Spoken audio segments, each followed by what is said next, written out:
बड़ी खबर है बिहार 7 फेज से रिलेटेड। इनका सिलेबस जो है किस दिन जारी होने वाला है उसकी डेट मैं आपको बताने वाली हूँ। दिन घोषित हो चुका है 6 से 8 में नई सीटों की गणना, क्योंकि आपको पता है 6 से 8 में बिल्कुल भी सीट नहीं है, जीरो है। तो यहाँ पे नई सीटों की क्या गणना होगी, सारी चीज़ें मैं बताऊंगी। अदर स्टेट वाले जो है बहुत सारे कमेंट आते हैं क्या वो फॉर्म भर पाएंगे, और बीएड अभ्यर्थी के लिए गुड न्यूज़ भी है। दूसरी तरफ जो नियोजित शिक्षक है और नए अभ्यर्थी, क्या इनका आवेदन अलग होगा या एक ही सीट पर, सारी चीज़ें अभी क्लियर हो जाएंगी। पूरा वीडियो अंत तक देखना। और हाँ, चैनल को सब्सक्राइब करके प्लीज वीडियो को लाइक करें, बेल आइकन को प्रेस। देखिए, सबसे पहले तो ये न्यूज़पेपर में भी निकला है और कल जो है मीटिंग भी हुई है। आपको पता ही है बिहार में 36 जिलों से शिक्षकों के आरक्षण रोस्टर क्लियर होकर मुख्यालय को मिले, ठीक है। और इसमें एक चीज मैं आपको बताना चाहूंगी कि यहाँ पर लिखा भी है कि बीपीएससी से 1.78 लाख शिक्षक भर्ती परीक्षा का 4 दिनों में फाइनल हो जाएगा। परीक्षा पैटर्न 4 दिनों में ही जो है आपको 14 मई तक जो है पूरा एडवर्टीजमेंट जो है इनके द्वारा जो है जारी कर दिया जाएगा, पूरा एग्जाम का पैटर्न। तो अब ज्यादा समय नहीं है आपके पास, केवल और केवल 4 दिन है। 4 दिन के बाद से आप सभी के सामने एग्जाम पैटर्न भी होगा, सिलेबस भी होगा। बट उसके पहले भी इन्होंने कुछ चीजें आपको बता दी हैं कि क्या क्या चीजें होगी, तो वो देख लेते हैं। देखिए, जैसा कि आप यहाँ पर देख सकते हैं कि कक्षा 1 से 12 तक बीपीएससी से प्रतियोगिता परीक्षा के माध्यम से 1,78,026 शिक्षकों की भर्ती के लिए सिलेबस अगले दिन जो है यहाँ पर देखिए अगले 4 दिन में फाइनल हो जाएगा। परीक्षा पैटर्न, पात्रता व सिलेबस तय करने की तैयारी अंतिम चरण में है। इस मामले में बीपीएससी और शिक्षा विभाग के अधिकारियों के बीच बैठक भी हुई और प्रारंभिक स्कूलों के शिक्षक के आरक्षण रोस्टर क्लियर कर जो है इन सभी को सभी जिलों में भेज दिया गया है। और माध्यमिक जो उच्च माध्यमिक शिक्षकों का भी रोस्टर एकदम क्लियर हो चुका है। बुधवार की शाम तक शेष जिलों से रोस्टर क्लियर कर शिक्षा विभाग को मिल जाएंगे। कक्षा 1 से 5 तक देखिए बता दिया गया है कि सामान्य अध्ययन के प्रश्न रह सकते हैं।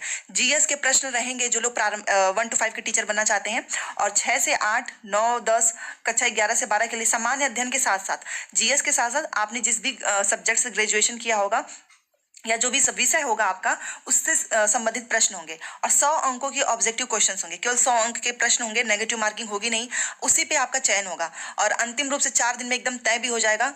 एक चीज इन्होंने क्लियर बोला है, देखिए इस वाली लाइन में, इस लाइन पर ध्यान दीजिएगा। यहाँ पर देखिए, हाई स्कूल में शिक्षक के लिए बीएड या एमएड के साथ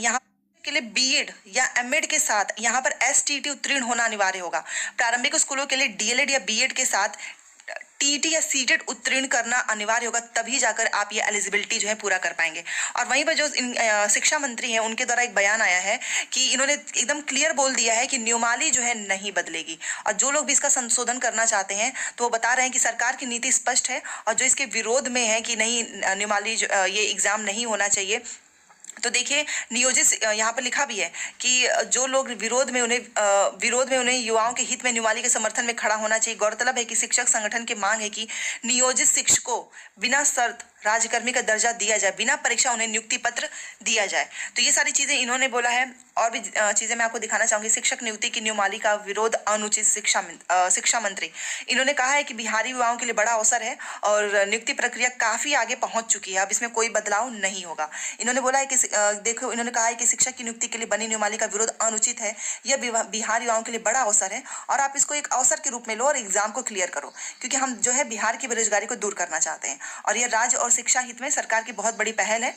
मंत्री ने कहा कि शिक्षक नियुक्ति का विरोध किसी स्तर पर सही नहीं ठहराया जा सकता है कि आप उसका विरोध करें। यह ऐसा कदम है जिससे पूरी दुनिया में बिहार का डंका बजेगा। युवा इसका लाभ उठाएं और विभिन्न संगठनों को भी युवाओं और राज्य हित में इसका विरोध नहीं करना चाहिए। इससे गलत संदेश जाएगा। यदि वे इसे लटकाना चाहते हैं तो यह बेरोजगार युवाओं के हितों के प्रतिकूल होगा, क्योंकि आपको पता है कि इसके लिए काफी लोग जो है कोर्ट केस करना चाहते हैं। कल वाली वीडियो मैंने आपको बताया था कि वो चाहते हैं कि पहले जो है इनको नियुक्ति मिल जाए, उसके बाद से बीपीएससी के द्वारा परीक्षा कराए। इसके द्वारा जो है बहुत सारे लोगों ने रिट भी फाइल किया है, कल ही मैंने आपको बताया था। तो इसलिए बोले हैं कि अगर आप ऐसा करेंगे तो आप इसको लटकाना चाहते हैं और ये बेरोजगार युवाओं के हितों के प्रतिकूल होगा, क्योंकि आपको भी पता है जब कोर्ट में चली जाती है तो भर्ती लटक जाती है। ऐसे में वे सरकार की पहल का समर्थन करें और शिक्षकों की कमी से जूझ रहे राज्य की मदद करें। उन्होंने लास्ट में लिखा है कि मंत्री ने कहा कि शिक्षकों की नियुक्ति की प्रक्रिया काफी आगे पहुंच चुकी है और हम इसमें अब चेंज नहीं कर सकते हैं। शीघ्र ही बीपीएससी को अधियाचना भेजी जाएगी। तो इनका क्लियर एक चीज है कि अगर आप इसको लटकाना चाहेंगे तो इसमें आपका ही नुकसान होगा, ठीक है। तो इसलिए आप हमारा समर्थन कीजिए।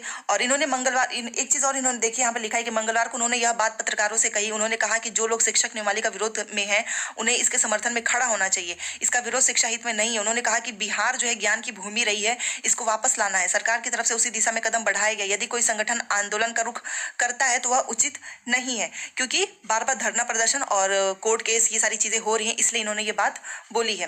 और यहाँ पर आप देखिए शिक्षक नियुक्ति परीक्षा का सिलेबस जल्द, 36 जिलों के प्रारंभिक पदों का रोस्टर क्लियर। और एक चीज यहाँ पर देखिए क्लियर है कि 1 से 5 तक अब आप तैयारी कर दीजिए, करना स्टार्ट कर दो।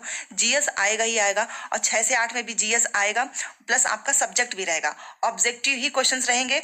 और जो अभी मैंने आपको बताया कि आपका अगर आप हाई स्कूल में शिक्षक के लिए आपके पास बीएड या एमएड इन्होंने मांग लिया है। देखो बीएड या एमएड के साथ आपका एसटीटी उत्तीर्ण होना चाहिए, ठीक है। और मेन चीज क्या है ना कि बीएड वालों के लिए देखिए एक अच्छी न्यूज ये है कि अभी देखो सुप्रीम कोर्ट का कोई फैसला आया नहीं है, बट बिहार गवर्नमेंट ने बीएड वालों को प्राथमिक में 1 to 5 में जो है मान्य किया है। और उन्होंने बोला है कि आपका टीटी उत्तीर्ण है या फिर आपका सीटेड उत्तीर्ण है, बीएड वाले अभ्यर्थी, यहाँ पर देखिए लिखा भी है, बीएड वाले अभ्यर्थी भी प्राथमिक में एलिजिबल हैं। क्योंकि बीएड वालों का एक चीज, बीएड वालों की भी जो मांग है कि 6 to 8 में तो एक भी सीट ही नहीं, तो हम कहाँ पर आवेदन करें। तो इनका कहना है कि बीएड वाले अभ्यर्थी भी 1 to 5 में कर सकते हैं, और उसमें सीट काफी अच्छी है, ठीक है।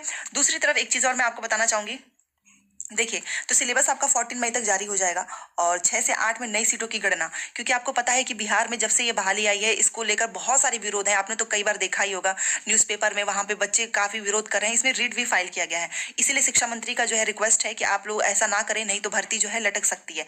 बट एक दूसरा जो है इंफॉर्मेशन मांगा गया है, और इसमें ये कुछ चीजें जो सामने आई है वो मैं आपको बता रही हूँ कि 6 to 8 में 0 सीट है, तो इस सीटों की गणना की जाए, क्योंकि 45,000 सीट पहले खाली थी, तो अभी सरकार ने इस पे कोई भी पद नंबर्स हमें क्यों नहीं बताया है, केवल 1700 है, वो भी बीएड स्पेशल के लिए। तो देखते हैं इसकी इन्फॉर्मेशन कब तक आती है। अगर ये आ जाता है तो काफी अच्छी चीज होगी, अगर बीएड वाले इसमें एलिजिबल हो जाएंगे तो सुप्रीम कोर्ट का फैसला जो भी हो, बट आपके पास एक सीट होगी। तो 6 to 8 में 45,000 सीटों की बात चल रही है, देखते हैं उसके बारे में कब तक जो है आपको ऑथेंटिक इन्फॉर्मेशन सरकार के द्वारा ही मिलता है। दूसरी तरफ बीएड अभ्यर्थी जो लोग भी हैं, तो अभी आप ये मत सोचो कि आपको 6 to 8 में 0 सीट है तो आप अप्लाई नहीं कर सकते हैं। आप 1 to 5 में अप्लाई करिए, क्योंकि 1 to 5 में तो वैसे भी बिहार के गवर्नमेंट ने बोल दिया है कि आपने बीएड किया है, डीएलएड किया है, आप सब 1 to 5 में फॉर्म भर सकते हो। वहीं दूसरी तरफ सबसे बड़ा मुद्दा है जो कि केस का कारण बना है, और वो है नियोजित और नए शिक्षक जो बनेंगे उन सभी की आवेदन अलग होना चाहिए। ये अभ्यर्थियों की मांग है कि जो ऑलरेडी नियोजित हैं, आप उनको हमारे ही सीट पे कॉम्पिटिशन के लिए क्यों उतार रहे हो, वो तो ऑलरेडी शिक्षक हैं। या तो आप हमें भी दोबारा से उसी प्रोसेस से शिक्षक बना दीजिए, और बाद में सबको एक जो है सेम पे रख के पेपर ले लीजिए। ये तो गलत होगा कि जो ऑलरेडी शिक्षक हैं वो भी इसमें भाग लेंगे, वो भी एक ही सीट पे। इनका या तो सीट अलग अलग हो, या फिर आप पहले हमें भी सीटेड के दम पे जो है बहाली दे दीजिए, बाद में हम परीक्षा देंगे, ठीक है। और अदर स्टेट वाले क्या फॉर्म भर पाएंगे, तो देखिए अदर स्टेट वालों का तो कहना है कि हमें भी जो है, मतलब यहाँ जब से बहाली आई तब से सब कोई किसी ना किसी बात पे केस करना चाहता है। इसी वजह से शिक्षा मंत्री ने बोला है कि ऐसा ना करें, नहीं तो भर्ती लटक सकती है। और अदर स्टेट वालों का भी कहना है कि हमें भी मौका मिलना चाहिए, क्योंकि ये गलत है कि आपने दूसरे स्टेट वालों को मौका नहीं दिया। तो देखते हैं इसमें क्या आता है। फिलहाल तो अदर स्टेट वाले फॉर्म नहीं भर पाएंगे, केवल फीमेल जो है वही भर पाएंगी अदर स्टेट वाली। और वो भी रीजन मैंने बताया है कि अगर आप बिहार की लड़की हैं और आपकी शादी किसी और स्टेट में हो गई तो आप फॉर्म भर सकती हैं, या फिर आप किसी और स्टेट की हैं, आपकी शादी बिहार में हो गई है, तो बस ये 2 केस होंगे। लड़कों के लिए तो कोई भी नहीं है, कुछ भी नहीं है, बस फीमेल के लिए, ठीक है। तो चलिए अच्छी इन्फॉर्मेशन थी, और जैसे ही सिलेबस और एग्जाम पैटर्न का जो है इनका एडवर्टीजमेंट जारी होता है, मैं आप सभी को बहुत जल्द जो है बताने की कोशिश करूंगी।